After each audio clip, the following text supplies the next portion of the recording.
notice. You may gather I'm not from around these parts. As a matter of fact, I was walking along the road this evening, dressed as I normally am, when someone approached me. "Excuse me," he said. "Excuse me.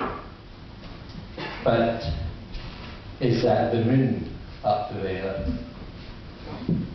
I looked at him somewhat askance and replied, "I couldn't really tell you.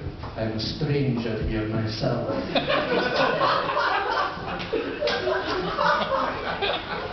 Now, before I came to Belfast, a friend warned me to stay away from 3 topics of conversation: religion, politics, and sex. Well, any form of sexual activity which may be regarded by the locals as strange and perverse. Now, I quite often ignore advice, even when it is given to prevent me from inadvertently causing offence. I don't intend to cause offence. It just sort of happens sometimes. So, on the subject of religion, there are some people who believe that I am firmly against it. But I've never been that close to it at all. I must digress for a moment. I don't expect any public confessions, but has anyone here ever been to what they call a swingers party? No? Well, I believe, I have it on good authority, that a swingers party is some kind of sex orgy with additional implements available on request. Anyway, Buddha, the Prophet Muhammad, and Jesus Christ all went along to a swingers party. But as they are all completely imaginary, nobody fucked them.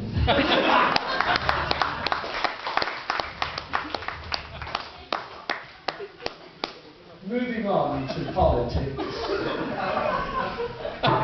I am of the firm opinion that one should view a healthy society just like a great big cake. Politicians are like the marzipan on top.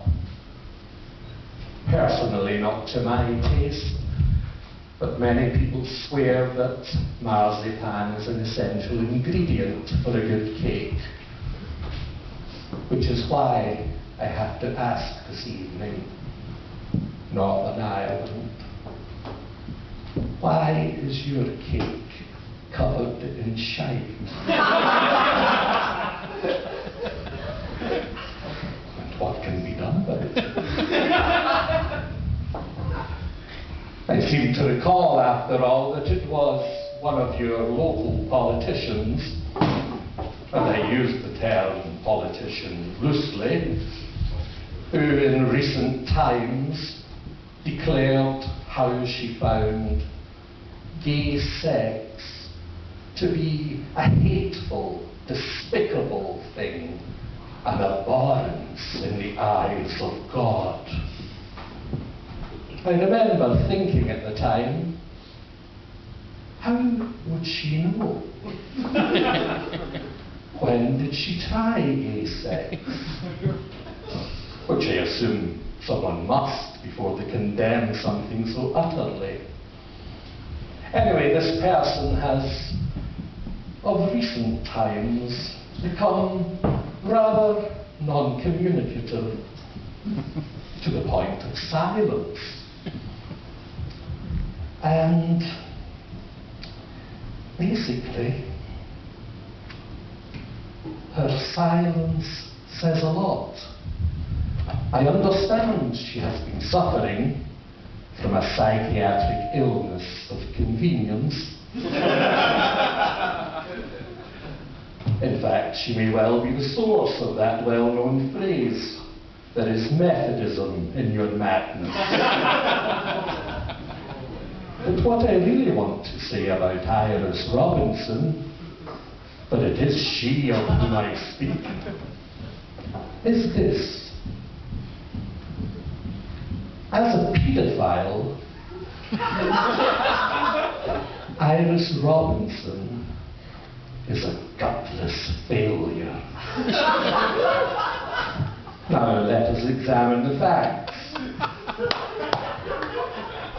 She has known her ex-lover, Kirk Cambly, since he was 9 years old, and she was a mere 47. And yet, unlike the truly successful paedophiles churned out year after year by the Catholic Church, Iris took so long in the grooming of her prey that by the time she first had sex with him, it had become legal.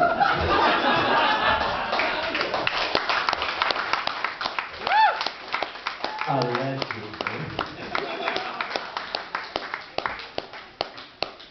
Now, I'd like to leave you with this thought. No, I won't. I'm Frank Rafferty. You've been a room. Good night.